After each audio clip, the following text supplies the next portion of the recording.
नमस्कार, practical education point पर मैं आपका स्वागत करता हूं। आज हम 30 अगस्त को रेलवे ग्रुप डी की फर्स्ट और सेकंड शिफ्ट में आए मैथ के क्वेश्चंस को देखेंगे और साथ ही साथ हम उन क्वेश्चन पर भी चर्चा करेंगे जिनकी आगे एग्जाम में आने की संभावनाएं हैं। तो चलिए फर्स्ट क्वेश्चन देखते हैं। फर्स्ट क्वेश्चन में कहा गया है किसी संख्या के दो मूल 6 और 1 है। देखिए मूल होते हैं अल्फा और बीटा। अल्फा का मान इसका मतलब 6 है और बीटा का मान 1 है। तो हमें समीकरण बतानी है कि समीकरण क्या होगी। देखिए इस तरह का क्वेश्चन मैंने आपको इससे पहली वाली वीडियो में भी समझाया था, उसी के ऊपर क्वेश्चन पूछे गए हैं। तो आपको बताया क्या गया था कि आपको अगर मान लीजिए मूल दिए हैं और आपको समीकरण निकालनी है, या समीकरण दिए है और आपको मूल निकालने हैं, मूलों को योग पूछे या मूलों को गुणनफल पूछे, तो आपको जो कंपैरिजन करनी है वो इस इक्वेशन से करनी है, x² minus alpha plus beta यानी कि मूलों का योग into x plus alpha into beta यानी कि मूलों का गुणनफल बराबर 0। इससे कंपैरिजन करनी है, या ये अल्फा बीटा के मान आप इसमें पुट कर दीजिए तो इक्वेशन बन के आ जाएगी। तो देखिए कैसे रखेंगे। तो अल्फा प्लस बीटा यानी कि दोनों का योग कितना है 7, तो 7 आप यहाँ पे रखेंगे तो ये इक्वेशन क्या बनेगी, x² minus 6 plus 1 into x plus alpha का मान है 6 और बीटा का मान है 1 बराबर 0। आप सीधा भी मान रख सकते थे, 6 और 1 7 होता है, उससे आपका टाइम बच जाएगा। तो x² माइनस के 6 और 1 7, 7x प्लस 6 कम 6, 6 बराबर 0। तो ये इक्वेशन बन के तैयार हो गई है। तो ये इसका आंसर होगा। जिस ऑप्शन में ये इक्वेशन दी होगी वही इसका क्या होगा, आंसर होगा। बात समझ में आई आप लोगों को। नेक्स्ट क्वेश्चन है 5000 रुपए पर 3 साल का साधारण ब्याज 1500 रुपए है। जो धनराशि दी है, जो प्रिंसिपल है वो है 15,000 रुपए, सॉरी 5000 रुपए है, और इस पर 3 साल का जो ब्याज है वो है 1500 रुपए। तो हमें ब्याज की दर बताने की क्या होगी। अब देखिए 3 साल का ब्याज है 1500 रुपए, तो 1 साल का ब्याज कितना होगा, 3 से भाग कर दीजिए। 3 से भाग करेंगे कितना आएगा, 500 रुपए। क्योंकि साधारण ब्याज हर साल समान मिलता है तो इसलिए हमने 3 से भाग कर दिया, तो हर साल इसका मतलब उसे 500 रुपए मिलता है। अब हमें ब्याज दर बतानी है। ब्याज दर निकाली जाती है हमेशा मूलधन से। तो मूलधन कितना है 5000 रुपए, और 5000 रुपए पर हर साल जो ब्याज मिल रहा है उसे कितना मिल रहा है, 500 रुपए। तो कितने % ब्याज मिल रहा है हर साल, उसके लिए गुना 100 कर देंगे।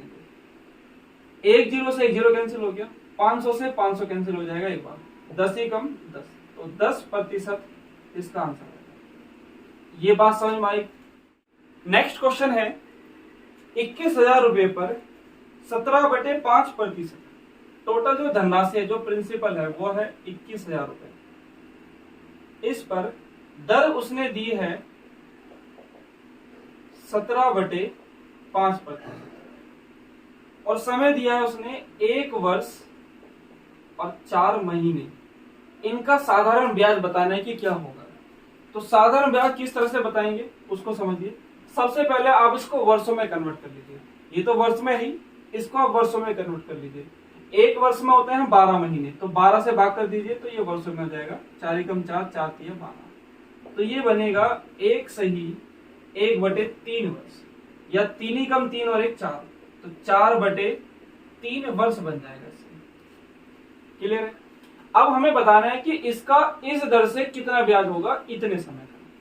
अब पहले हम क्या करेंगे, इसका 1 साल का ब्याज निकालेंगे।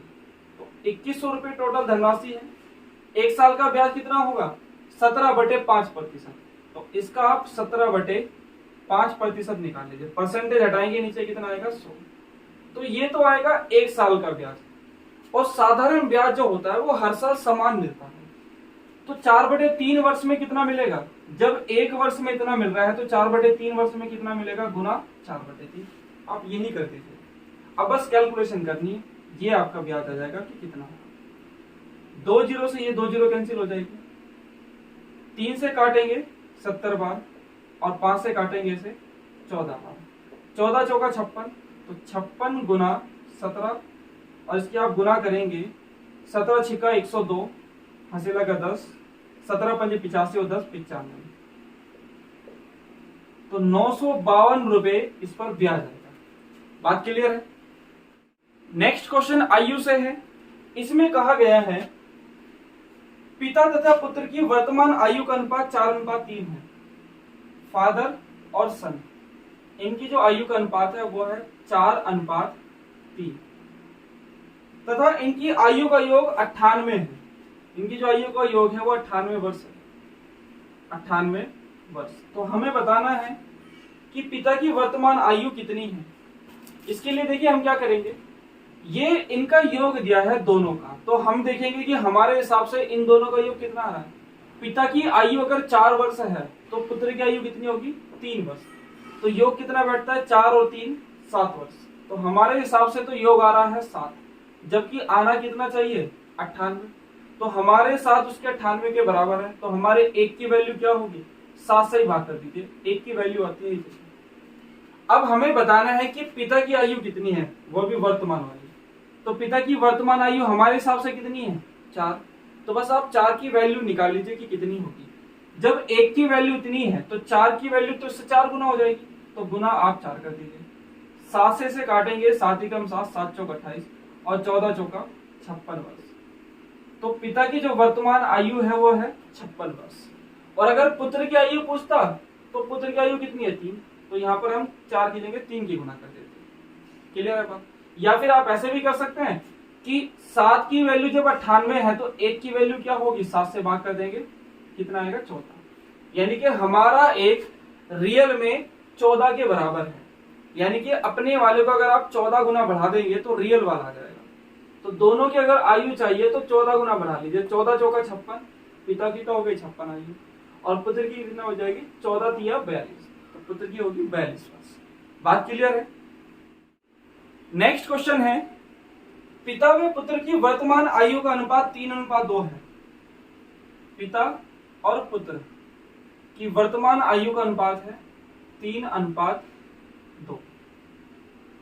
6 वर्ष बाद, वर्तमान से 6 साल बाद की वो बात कर रहा है कि 6 साल बाद इनका अनुपात हो जाता है 6:5। तो पुत्र की वर्तमान आयु हमें बताने की क्या होगी, पुत्र की वर्तमान आयु, प्रेजेंट एज हमें बताने की कितनी होगी इसकी। तो इसके लिए हमने क्या करना है, देखिए मैंने आपको पहले भी बताया था कि दो व्यक्ति की आयु में कभी भी चेंजेस नहीं होता, आयु के अंतर में, सॉरी, व्यक्ति के जो आयु का अंतर होगा उसमें कभी भी चेंजेस नहीं आएगा। आप अपने और अपने भाई की आयु को देखिए, आप में जितने वर्ष का भी अंतर है, मान लीजिए 2 वर्ष का अंतर है, आपका भाई आपसे 2 वर्ष बड़ा है, तो वो हमेशा 2 वर्ष ही बड़ा रहेगा। आज से 10 साल पहले भी 2 वर्ष बड़ा रहा होगा और आगे भी 2 वर्ष बड़ा ही रहेगा। क्लियर है। तो अंतर सेम होता है। तो यहाँ पर देखिए पिता और पुत्र की आयु में अंतर कितना आ रहा है, यहाँ पर इन दोनों का अंतर कितना है, 1, यहाँ पर इन दोनों का अंतर कितना है। तो जब अंतर 1 है तो हमें कुछ करने की जरूरत है ही नहीं, क्योंकि दोनों जगह सेम अंतर पहले से। अगर ये सेम ना होता, मान लीजिए एग्जाम में आपके ऐसे क्वेश्चन आ जाए कि ये सेम ना हो, तो आपने इसको सेम करना पड़ेगा। सेम कैसे करना है, मान लीजिए इधर 2 है, इधर 3 है, तो 2 और 3 से कटने वाली संख्या कौन सी होगी, 6। तो यहाँ पर 2 था तो आप इसे 3 गुना कर लीजिए, 6 हो जाएगा। यहाँ पर 3 था तो इसे आप 2 गुना कर लीजिए, 6 हो जाएगा। और अगर आप इसे 2 गुना कर रहे हैं तो हर संख्या 2 गुना हो जाएगी। इसे आप 3 गुना कर रहे हैं तो हर संख्या 3 गुना हो जाएगी। फिर आपको आगे कैलकुलेशन करनी है इसमें, जैसे मैं इसमें करके दिखाऊंगा आपको। फिलहाल यहाँ पर सब सेम है तो हमें कुछ करने की जरूरत नहीं है। आप डायरेक्ट कर सकते हैं कि यहाँ पर 3 वर्ष आयु है पिता की और यहाँ पर कितनी होगी, 6 वर्ष। तो कितने वर्ष बढ़ी है, 3 वर्ष बढ़ी है।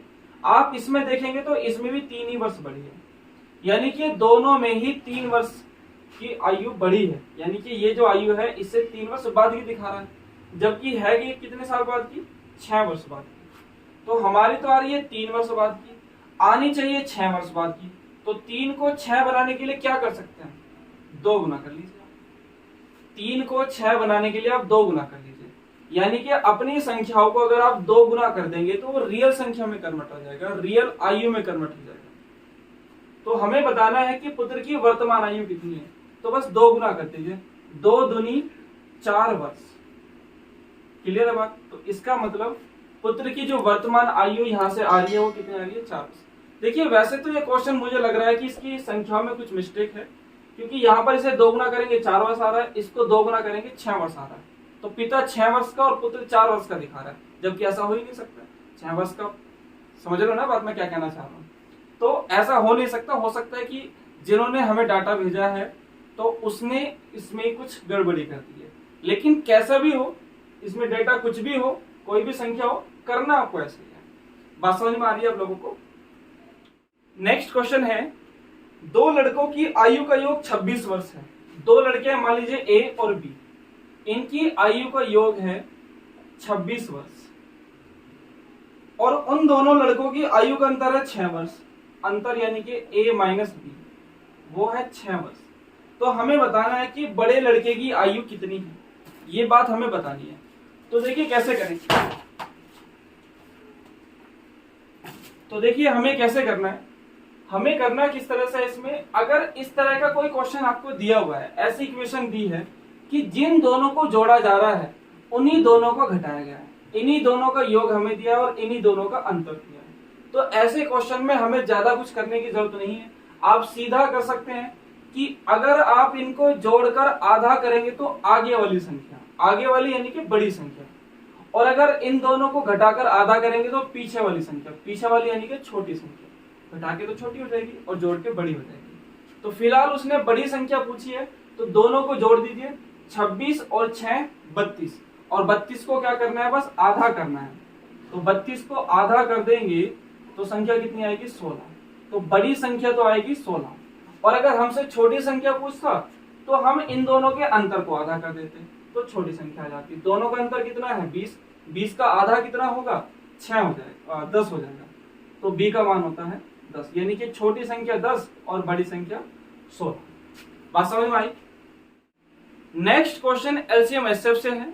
इसमें कहा गया है कि उस बड़ी से बड़ी संख्या के अंकों का योग क्या होगा जिससे 63, 113 व 213 को भाग करने पर 63, 113 व 213 को भाग करने पर प्रत्येक दशा में शेष 13 बचे। शेष जो है वो कितना बचना है, 13 बचना है। इसका मतलब क्या है, बड़ी से बड़ी संख्या से अगर हम इसे भाग करते हैं तो 13 शेष बचता है। यानी कि अगर हम 13 इनमें से माइनस कर देंगे तो उस बड़ी से बड़ी संख्या से ये फिर पूर्णतः कटने चाहिए। तो आप क्या करें, इसमें से 13 माइनस कर दीजिए। ऐसे केस में ये बचेगा 200, ये बचेगा 100 और ये बचेगा 50। यानी कि अब हमें वो बड़ी से बड़ी संख्या देखनी है जिससे ये पूर्णतः कट जाए। तो बड़ी से बड़ी संख्या देखना है, इसका मतलब क्या है कि हमें इसका एचसीएफ निकालना है। एचसीएफ निकालना है तो इन तीनों संख्याओं का एचसीएफ क्या होगा वो हमें निकालना है। तो एचसीएफ निकालने का जो तरीका है वो क्या है, इन दोनों का अंतर ले लीजिए 50, इन दोनों का अंतर ले लीजिए 100।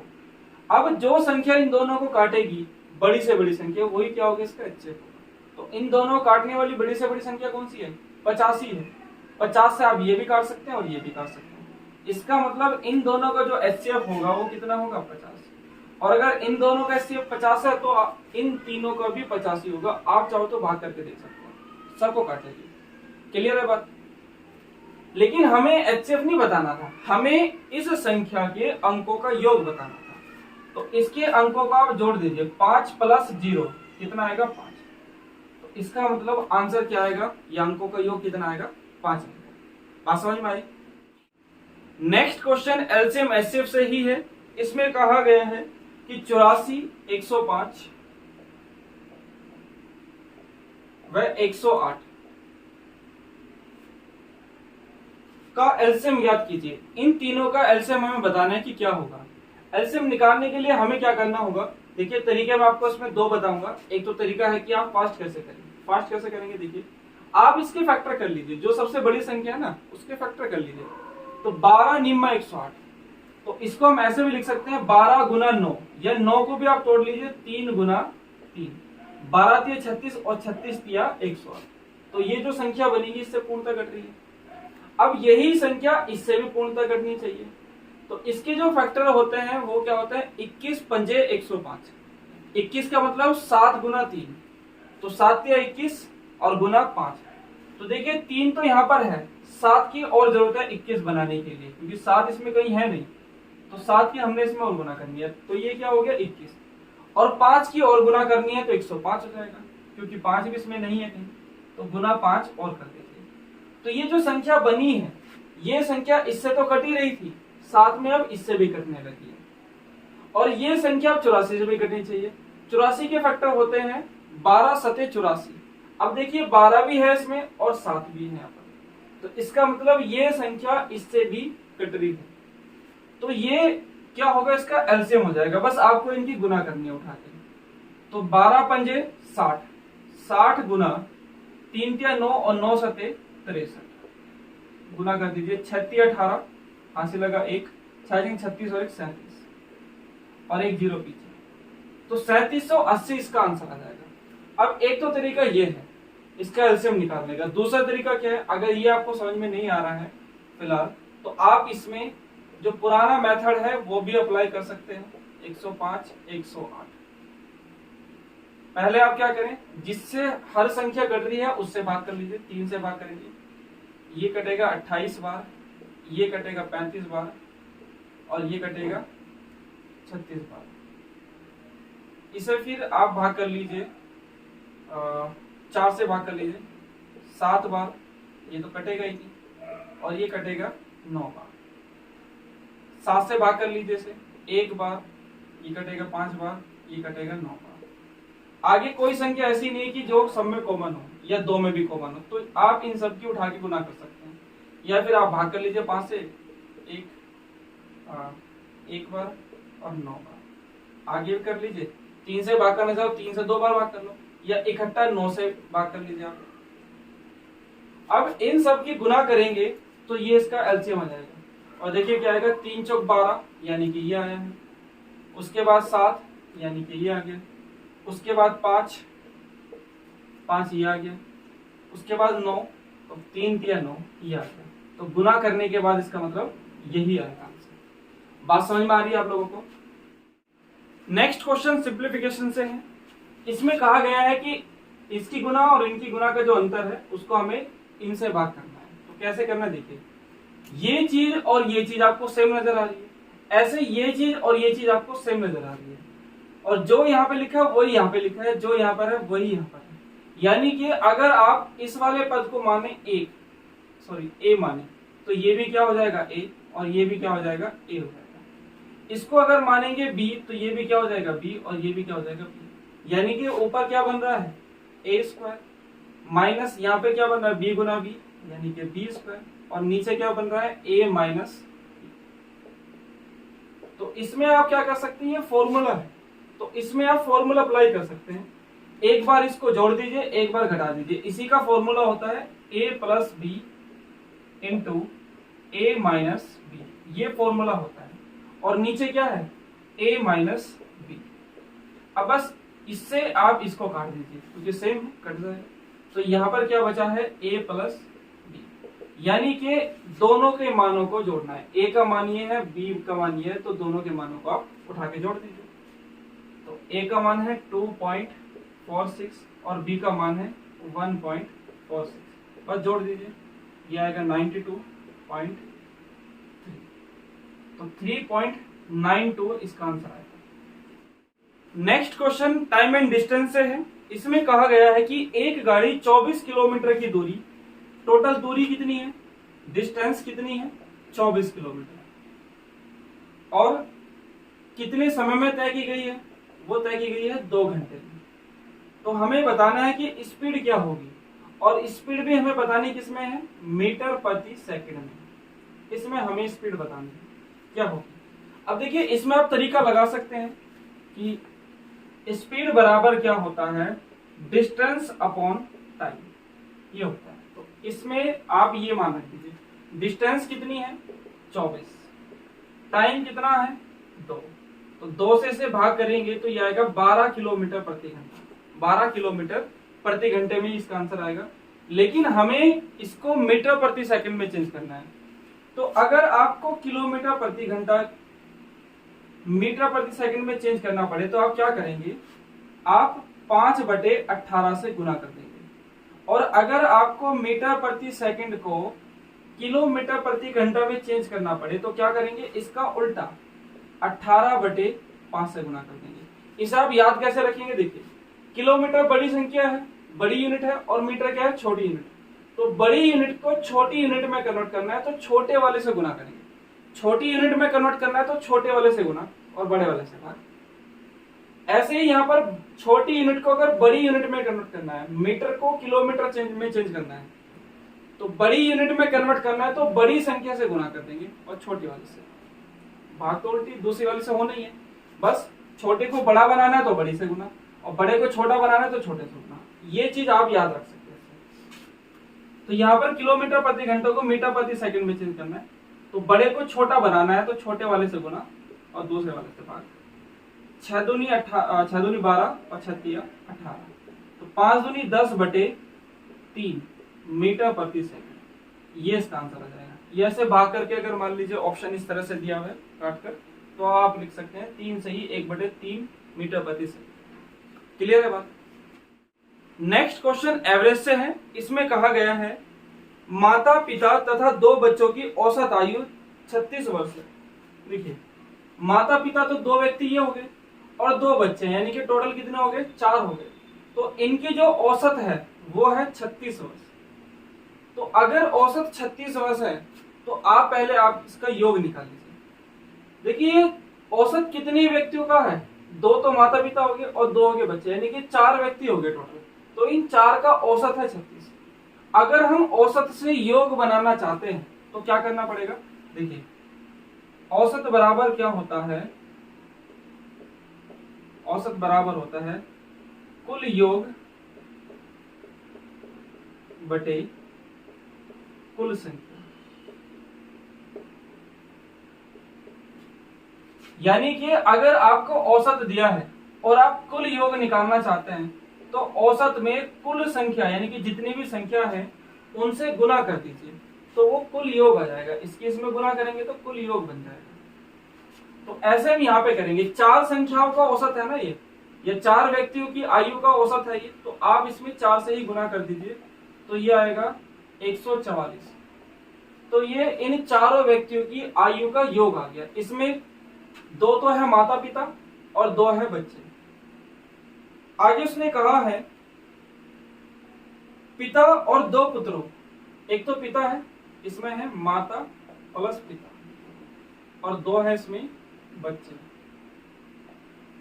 आगे उसने कहा है कि पिता यानी कि फादर प्लस 2 बच्चों की जो औसत आयु है वो है 32 वर्ष। अब औसत आयु 32 वर्ष है, कितनों की औसत आयु है, ये 3 की है क्योंकि 2 बच्चे हैं और एक पिता है, तो कुल मिला के 3 व्यक्ति हो गए। तो 3 की औसत आयु इतनी है तो इनका योग कितना होगा, आप 3 से गुना कर दीजिए तो 32 दिया कितना होता है 96। तो इन तीनों का योग तो है इतना और इन चारों का योग है इतना। हमें बताना है कि माता की आयु कितनी है। तो इन चारों के योग में से अगर आप इन तीनों का योग घटा देंगे तो क्या बचेगा, देखो 2 पुत्र यहाँ पर है, 2 पुत्र यहाँ पर है, पिता यहाँ पर है, पिता यहाँ पर है। तो जब घटाएंगे तो इससे ये कैंसिल ही तो होगा, बस माता की आयु बच जाएगी। तो माता की आयु कितनी होगी, इसमें से आप इसे माइनस कर दीजिए। तो माइनस करेंगे जब तो कितना बचेगा, इसमें से घटाएंगे तो ये आएगा 48 वर्ष। तो माता की जो आयु बनती है वो कितनी आती है, 48 वर्ष। क्लियर है बात। नेक्स्ट क्वेश्चन है यदि a प्लस बी बराबर 27 है, a प्लस बी बराबर है 27 और a इंटू बी बराबर है 140 और हमें बताना है कि a की 3 प्लस b की 3 का मान क्या होगा। इसका मान हमें बताना है। अब इसका मान निकालने के देखिए 2 तरीके हैं। एक तो तरीका है जिससे इसका आंसर बहुत लेट आएगा और बड़ी कैलकुलेशन होगी। तो वो तरीका क्या है मैं आपको बस बता देता हूं। उसके लिए आप क्या करेंगे, दोनों साइड का आप घन कर देंगे। तो घन खोलेंगे फिर क्या आएगा, a की 3 प्लस b की 3 plus 3ab into a plus b और बराबर 27 का घन आएगा। 27 का घन का मान रखेंगे आप यहाँ पर। फिर यहाँ पर आप ab का मान कितना रखेंगे 140 और a प्लस बी का मान कितना रखेंगे 27, 27 गुना 140 करेंगे गुना 3 करेंगे। इसे आप इधर ले जाकर इसमें से घटा देंगे तो इसका मान आ जाएगा जिसका मान हमें चाहिए था। लेकिन ये एक बड़ी कैलकुलेशन है, इसको छोटा करने के लिए आप क्या कर सकते हैं, आप सीधा समझ सकते हैं कि आपके पास दो ऐसी संख्या होनी चाहिए जिनका योग तो हो 27 और जिनकी गुना हो 140। सीधा आप ऐसे सोच सकते हैं कि ऐसी दो संख्या जिनका योग 27 हो और गुना हो 140। तो ऐसी संख्या कौन सी है, 20 और 7। 20 सतह कितना होता है 140 और 20 और 7 कितना होता है 27। यानी कि एक संख्या हो गई 20 और दूसरी संख्या हो गई 7। उठा के यहाँ पर मान रख दीजिए।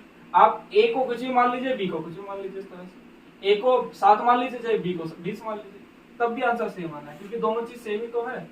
तो उठा के मान रख दीजिए।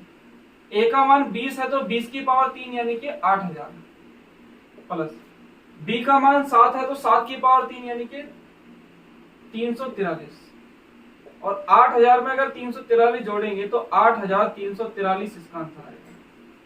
बात समझ में आ रही है आप लोगों को? इस तरह से करेंगे तो टाइम लगेगा, आप सीधा सोच सकते हैं।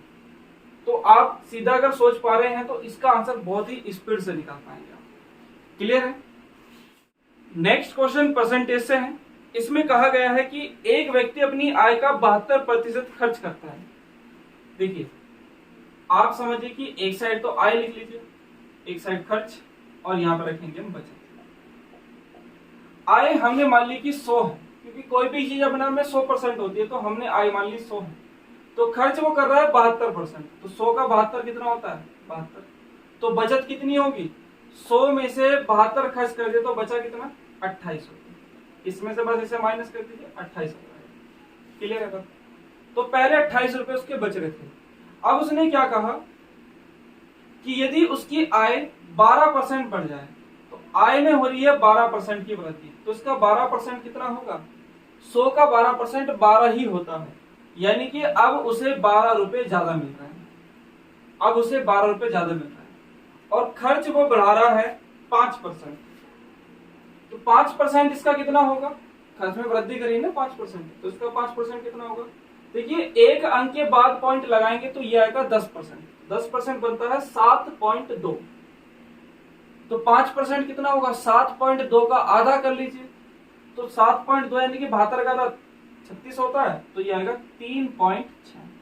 तो इतने की क्या हुई है, खर्च में वृद्धि। यानी कि अब उसे 12 रुपए ज्यादा मिले, उसमें से इसने 3.6 रुपए खर्च कर दिए, तो उसके पास जो बचत बढ़ी है वो कितनी बढ़ी है, इसमें से आप इसे माइनस कर दीजिए, इसमें से इसे माइनस करेंगे तो ये आएगा 8.4 रुपए। तो इतने रुपए की उसकी बचत बढ़ गई, अब उसे इतने रुपए ज्यादा मिलेंगे। अब बचत बढ़ी कितने परसेंट है हमें ये बताना है। 28 रुपए में 8.4 रुपए की तो वृद्धि हुई है, तो कितने प्रतिशत की हुई है, गुना 100। पॉइंट हटाएंगे नीचे 2 जीरो आ जाएगी, सॉरी 1 जीरो आ जाएगी, ये 80 है, 280 हो गया अभी, ये गुना 100 परसेंटेज के लिए गुना 100। जीरो से 1 जीरो कैंसिल हो जाएगी। 28 तिया होते हैं 84 और 3 गुना 10 कितने होते हैं 30%। इसका मतलब बचत में 30% का परिवर्तन आया, या हम ऐसे बोल सकते हैं कि 30% बचत बढ़ी। बात समझ में आई आप लोगों को? Next question profit and loss से है। इसमें कहा गया है 58,000 रुपए अंकित मूल्य वाली वस्तु को 3 क्रमिक छूट पर टोटल जो एमआरपी है वो है 58,000 रुपए। इस पर 3 क्रमिक छूट दी गई। 3 छूट कौन सी है, पहली तो है 5%, दूसरी है 10% और तीसरी है X%। और इसके बाद जो उसे बेचा जा रहा है, जो उसको सेल करा जा रहा है, सेलिंग जो प्राइस है वो कितना है 42,000 रुपए। ये बात उसने बोली है, तो हमें बताना है कि इसमें X का मान क्या होगा। इस X का मान बताना है कि क्या होगा। तो इसके लिए आप क्या करेंगे, पहले आप क्या करें, इस पर ये दोनों बट्टा दीजिए। तो इस पर पहले 5% की कमी कर दीजिए, 5% का बट्टा देंगे तो इसका 5% कम हो जाएगा। इसका 5% कितना होता है, एक जीरो हटाते ही 10% हो जाएगा 5800। तो 5% कितना होगा, 5800 का आधा कर देंगे तो ये आएगा 2900 रुपये। 2900 आप इसमें से माइनस कर देंगे तो कितना बचेगा डबल जीरो, 10 में से 9 घटाएंगे 1 और 7 में से 2 घटाएंगे 5 और यहाँ पे कितना आएगा 5।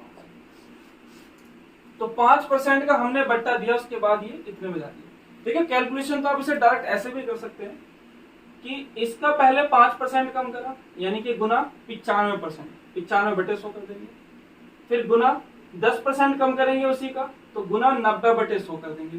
फिर यहाँ पर x% कम करेंगे तो गुना 100 माइनस x/100 कर देंगे और बराबर में रख देंगे ये। कैलकुलेशन करके आप x की वैल्यू निकाल सकते हैं, लेकिन उससे कैलकुलेशन आपकी ज्यादा हो जाएगी, बहुत बढ़ जाएगी। तो आप अगर चाहते हैं कि कैलकुलेशन ना बढ़े तो जैसे तरीका मैं आपको बता रहा हूँ वैसे आप इसे करें। पहला 5% का डायरेक्ट घटा दीजिए, कितना आएगा। अब इसमें से 10% की कमी कर दीजिए। इसका 10% कितना होता है, क्योंकि दूसरा बट्टा 10% का है ना, तो 10% घटा दीजिए, दूसरा बट्टा दे दीजिए इस पर। तो 1 0 हटाएंगे तो 10% कितना आएगा 5510। तो इसमें से 5510 माइनस कर दीजिए तो कितना आएगा, ये आएगा 0, 0 में से 0 घटाएंगे 0, 10 में से 1 घटाएंगे 9, यहाँ पर बचा है 0 यानी कि यहाँ से लेंगे 10 और 10 में से 5 घटाएंगे 5 आएगा, यहाँ पे बचा है 4, 14 में से 5 घटाएंगे 9 और यहाँ पे बचा है 4। तो 10% का बट्टा देने के बाद ये इतने में जाती है। अब इस पर एक और बट्टा दिया जाएगा क्योंकि ये क्रमिक है। क्रमिक का मतलब पहले इसमें बट्टा दिया जाएगा इतने का, ये आ गया, फिर इसमें बट्टा दिया जा रहा है इतने का, ये आ गया, फिर इसमें बट्टा दिया जाएगा और कितने में जाएगा ये इतने। तो इस पर बट्टा कितने रुपए का दिया जा रहा है, इसमें से आप इसे माइनस कर दीजिए, इसमें से इसे माइनस करेंगे तो ये आएगा 7590 रुपए। तो जो तीसरा बट्टा दिया जा रहा है ना उस पर उस बट्टे से इतने रुपए कम हो जाएंगे, तभी तो इसमें से इतना घटाने के बाद ये आएगा।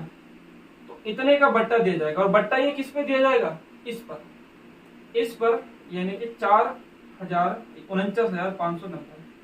इस पर हमें जो तीसरा बट्टा देना है उससे इतने पे कम होने चाहिए। तो कितने परसेंट बैठता है ये गुना 100 कर देंगे। इसकी अगर आप कैलकुलेशन करेंगे तो इसका जो आंसर आएगा, कैलकुलेशन थोड़ी सी बटे में जाएगी, पॉइंटों में जाएगी, तो इसका आंसर आएगा 15.30%। ये लगभग में आएगा, आगे भी पॉइंट है इसमें, लेकिन आप लगभग में समझ सकते हैं कि लगभग में 15.30% आएगा। क्लियर है बात। नेक्स्ट क्वेश्चन मेंसुरेशन से है। इसमें कहा गया है कि किसी बेलन की त्रिज्या 5 सेंटीमीटर है, जो त्रिज्या है r वो है 5 सेंटीमीटर, जो बेलन की ऊंचाई है वो है 7 सेंटीमीटर। तो हमें बताना है कि बेलन का आयतन कितना होगा। आयतन हमें बताना है कि क्या होगा। देखिए आपको पहले ही बताया गया था कि ये कुछ सूत्र है, सीधे सीधे फॉर्मूले पे आंसर क्वेश्चन आ रहे हैं। आयतन पे आ गया, वक्र पृष्ठ पे आ गया, संपूर्ण पृष्ठ पे आ गया, और ज्यादातर गोले पर बेलन पर ही आ रहे हैं, या घन या घनाभ पर आ रहे हैं, ज्यादातर इन्हीं पर आ रहे हैं।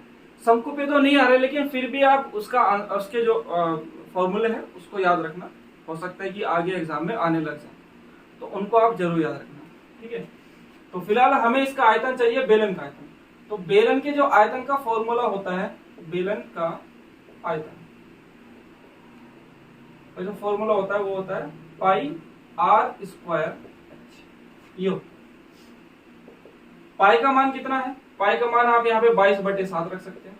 और अगर ऑप्शन में पाई का मान उसने नहीं रखा हुआ है, यानी कि सीधा पाई रखा है, तो आप भी यहाँ पे इसका मान मत रखिए, सीधा पाई रख दीजिए और इनका मान रख दीजिए। फिलहाल हम इसमें पाई का मान रख देते हैं 22/7।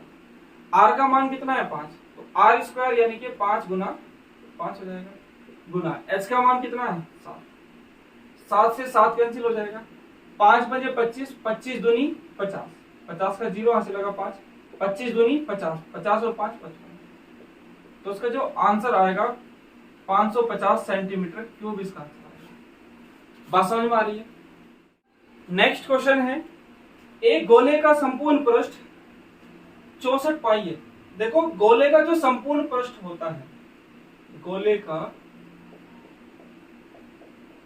संपूर्ण पृष्ठ,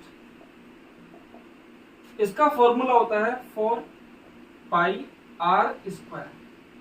ये वर्त के क्षेत्रफल से 4 गुना होता है। वर्त का क्षेत्रफल होता है पाई r स्क्वायर, तो उससे 4 गुना होगा गोले का क्षेत्रफल। ये आप याद रखना कि वृत्त के क्षेत्रफल से 4 गुना होता है गोले का क्षेत्रफल, पाई आर स्क्वायर। इसका मतलब इसका मान दिया उसने 64 पाई। तो हमें बताना है कि गोले की त्रिज्या कितनी होगी, यानी कि आर की वैल्यू बताने की क्या होगी। तो बस कैलकुलेशन करनी है यहाँ पर, पाई से पाई कैंसिल हो गया, 4 से काटेंगे 16 बार, तो आर स्क्वायर बराबर आता है 16, और ये स्क्वायर इधर जाके अंडररूट लग जाएगा इस पर, तो आर की वैल्यू आती है 4 सेंटीमीटर। ये इसका आंसर होगा। बात समझ में आ रही है? नेक्स्ट क्वेश्चन है, एक समचतुर्भुज के दो विकर्ण 16 सेंटीमीटर व 30 सेंटीमीटर है। देखिए समचतुर्भुज क्या होता है, यानी कि रोम्बस क्या होता है, जिसकी सारी भुजाएं इक्वल हो। सारी भुजाएं इक्वल होती है, जितने ये है उतनी ये होगी, उतनी ही ये होगी और उतनी ही ये होगी। यानी कि जो वर्ग होता है, वर्ग को ही किसी कोण पे झुका दिया जाता है, तो वो बन जाता है समचतुर्भुज। आगे उसने कहा कि इन दोनों के जो विकर्ण, इसके जो विकर्ण है, दो विकर्ण होते हैं इसमें, एक तो ये और एक है ये। दोनों विकर्ण की जो लेंथ होती है ना, इसमें अलग अलग होती है, जबकि वर्ग में दोनों विकर्ण की लेंथ सेम होती है। उसने कहा कि इनकी जो लेंथ है वो कितनी है, ये तो है 30 सेंटीमीटर और ये वाली है 16 सेंटीमीटर, ये दी है उसने 16 सेंटीमीटर। तो ये देखिए, ये जो इसको काट रहे हैं ना आपस में, तो ये आधे आधे में डिवाइड हो जाता है, ऐसे ये भी आधे आधे में, यानी कि ये पूरी अगर 30 है तो ये भी 15 होगी, ये भी 15 होगी, ये होगी 15। ऐसे अगर ये टोटल 16 है तो ये भी आधी होगी, ये भी आधी, यानी कि ये 8 और ये भी 8। क्लियर है बात? और समचतुर्भुज में ये दोनों जो काटते हैं ना एक दूसरे को, ये 90 डिग्री पे काटते हैं। समचतुर्भुज में दोनों विकर्ण एक दूसरे को 90 डिग्री पे काटते हैं, यानी कि यहाँ पर ये जो बन रहा है ना, ये क्या बन रहा है, समकोण त्रिभुज बन रहा है। तो समकोण त्रिभुज अगर ये बन रहा है तो आप इसमें पाइथागोरस प्रमेय लगा के इसकी लंबाई निकाल सकते हैं। यानी कि इसको उठा के अगर मैं आपको यहाँ पे दिखाऊं तो ये इस तरह से है, ये 8 है, ये 15 है, तो ये वाली भुजा कौन सी होगी, ये, इसका मान हमें निकालना है। तो इसमें क्या करेंगे, विकर्ण निकालने के लिए या कर्ण निकालने का क्या तरीका होता है, दोनों संख्या, ये जो लंब और आधार है, इनके वर्गों का योग कर दीजिए और उसका आप अंडररूट कर दीजिए। तो 8 का वर्ग 64 प्लस 15 का वर्ग 225, दोनों के वर्गों को जोड़कर उसका वर्गमूल कर दीजिए। तो ये कितना आएगा, ये आएगा 289, ये आएगा। और ये किसका वर्ग होता है, 17 का। इसका मतलब इसकी जो भुजा आएगी वो कितनी आएगी, 17, और उसकी सारी भुजाएं क्या होती है, समान होती है। इसका मतलब ये भी 17 सेंटीमीटर है, ये भी 17 सेंटीमीटर और ये भी 17 सेंटीमीटर। हमें बताना है इसका परिमाप कितना होगा। परिमाप का मतलब इसकी बाउंड्रीज, तो इसकी बाउंड्री का योग कितना होगा ये निकाल लीजिए आप। तो सबको जोड़ दीजिए, यानी कि 17 प्लस 17 प्लस 17 प्लस 17, या 4 भुजाएं हैं तो 17 में आप 4 की गुना कर लीजिए, तो 68 सेंटीमीटर इसका परिमाप है। बात समझ में आई? नेक्स्ट क्वेश्चन है कि निम्न में से द्विघात समीकरण कौन सी है। देखिए समीकरण तो मैंने यहाँ पे आपको नहीं दी है, लेकिन मैं आपको समझा देता हूँ कि किस टाइप की इक्वेशन को या समीकरण को हम क्या बोलते हैं। देखिए अगर आपसे पूछा जाए कि बहुपद कौन सी है, या व्यंजक पूछा जाए कि व्यंजक कौन सी है, या समीकरण कौन सी है, इनके बारे में आपको पता होना चाहिए कि ये कौन से हैं। देखिए बहुपद में क्या होता है कि इसमें बहुत सारे पद होते हैं या एक से ज्यादा पद हो, उसे क्या बोलते हैं, बहुपद। और इसमें क्या होता है, जो पावर होगी वो एक रियल नंबर होगी, ना तो वो बटे में होगी, ना ही पॉइंट में होगी, और ना ही वो माइनस में होगी। यानी कि इस तरह से, जैसे 5x की पावर 7 प्लस 3x की पावर 2 प्लस 8x की पावर 1 प्लस 4, इस तरह से अगर संख्या दी जा रही है तो उसे हम बोलते हैं बहुपद। और व्यंजक किसे बोलते हैं, देखो सारे बहुपद व्यंजक होते हैं, इसको हम व्यंजक भी बोल सकते हैं। लेकिन व्यंजक में एक चीज और अलग होती है जो इसमें नहीं होती है, व्यंजक में इनकी पावर बटे में भी हो सकती है, माइनस में भी आ सकती है, बस ये बहुपद में नहीं आती है। तो अगर ये इस तरह से लिखा है 5x की पावर 7/2, तो इसमें 7/2 आ रही है, तो ये व्यंजक है लेकिन बहुपद नहीं है। यहाँ पर 7x की पावर 7 आ रही है, 5x की पावर 7 आ रही है, तो ये 7 बहुपद भी है और व्यंजक भी है। तो ये तो दोनों चीजें हैं, और यहाँ पर ये सिर्फ यही है और कुछ नहीं। प्लस 6x की पावर 2 प्लस 8x की पावर √3 प्लस 2x की पावर -4 प्लस 6, ऐसा कुछ भी लिखा है। तो ये सब क्या है? व्यंजक। समीकरण कौन सी होती है? अगर इन्हीं के लास्ट में हम बराबर करके 0 लगा देते हैं तो वो समीकरण बन जाती है। जैसे x की पावर 7 प्लस 3x की पावर 2 प्लस 8 बराबर 0। तो ये क्या बन गई है? समीकरण। तो ये समीकरण की पहचान है कि बराबर में 0 होगा। व्यंजक की पहचान क्या होगी? कि 0 बराबर में नहीं होगा तो वो व्यंजक है। कोई भी यहाँ पे इक्वेशन दी हो, कोई भी यहाँ पर पद दिया हो, बस बराबर में 0 ना हो तो वो क्या होगा? व्यंजक होगा। वो एक्सप्रेशन कहलाएगा।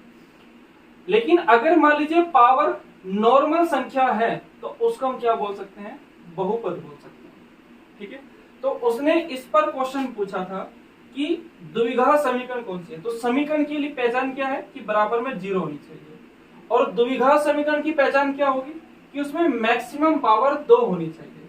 यानी कि वो इस तरह से हो सकती है, x की पावर 2 प्लस के 5x प्लस के 4 बराबर 0, इस तरह से लिखा हो सकता है। या x की पावर 2 प्लस के 4 बराबर 0 लिखा हो सकता है। ये भी द्विघात समीकरण है क्योंकि इसमें मैक्सिमम 2 पावर तो है ना, तो ये द्विघात समीकरण है। ऐसे भी हो सकता है कि 3x की पावर 2 प्लस 6x बराबर 0, ये भी द्विघात समीकरण है। जिसमें मैक्सिमम पावर 2 होती है वही क्या होगी? द्विघात समीकरण होगी। बात समझ में आ रही है आप लोगों को? नेक्स्ट क्वेश्चन त्रिकोणमिति से है। इसमें कहा गया है कि sin 64 cos 26 का मान क्या होगा। तो आप इसमें क्या कर सकते हैं? इसको चेंज कर लीजिए या फिर इसको चेंज कर लीजिए। इसको आप लिख सकते हैं 90 माइनस sin 90 माइनस 26, या आप इसे लिख सकते हैं cos 90 माइनस 64। आप किसी भी एक को चेंज कर लीजिए। तो मैं इसको चेंज कर रहा हूं, नीचे वाले को, ऊपर वाला सेम रखना है। फिर 64 इसे हम लिख लेंगे कि cos 90 माइनस 64। तो 90 माइनस 64 क्या होता है? cos 90 माइनस 64, यानी कि cos 90 माइनस थीटा क्या होता है? sin थीटा हो जाता है। cos 90 माइनस थीटा क्या बनता है? sin थीटा बन जाता है। तो इससे क्या बनेगा? sin 64 तो ऊपर है, नीचे भी क्या बन जाएगा? sin 64 बन जाएगा। तो इससे कैंसिल हो जाएगा तो मान कितना आएगा? 1 स्क्वायर आएगा। बात समझ में आई? नेक्स्ट क्वेश्चन भी त्रिकोणमिति से ही है। इसमें कहा गया है कि 1 प्लस cos थीटा बटे 1 माइनस cos थीटा, और इस पूरे का है अंडर। इसका मान क्या होगा? इसके लिए हमें देखो क्या करना है। ये क्वेश्चन बहुत पूछा जा रहा है, ये कई शिफ्टों में आ चुका है क्वेश्चन, तो इसको आपको बहुत अच्छे से आना चाहिए। इसमें आपको क्या करना है? जो नीचे जो भी चीज दी है उसको बदल के, उसका चिन्ह बदल के ऊपर नीचे गुना कर दीजिए। तो गुना करेंगे यहाँ पर 1 प्लस cos थीटा से, ऐसे यहाँ पर भी गुना करेंगे 1 प्लस cos थीटा से। इसकी और इसकी जब गुना करेंगे देखो सेम है, तो ये वर्ग बन जाएगा कि नहीं बन जाएगा? यानी कि ये बनेगा 1 प्लस के cos थीटा का होल स्क्वायर, और नीचे क्या बनेगा?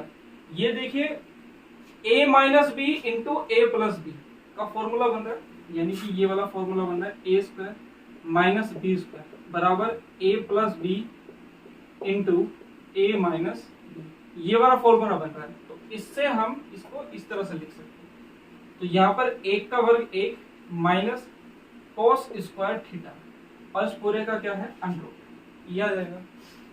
अब देखिए ये तो अंडर से बाहर आ जाएगा, तो 1 प्लस के cos थीटा लिखा जाएगा इसको। और ये क्या बनेगा? देखिए इसकी जगह आप क्या लिख सकते हैं? एक सर्व समीका होती है, मैंने आपको पहले बताई है, sine square theta plus cos square theta बराबर होता है 1।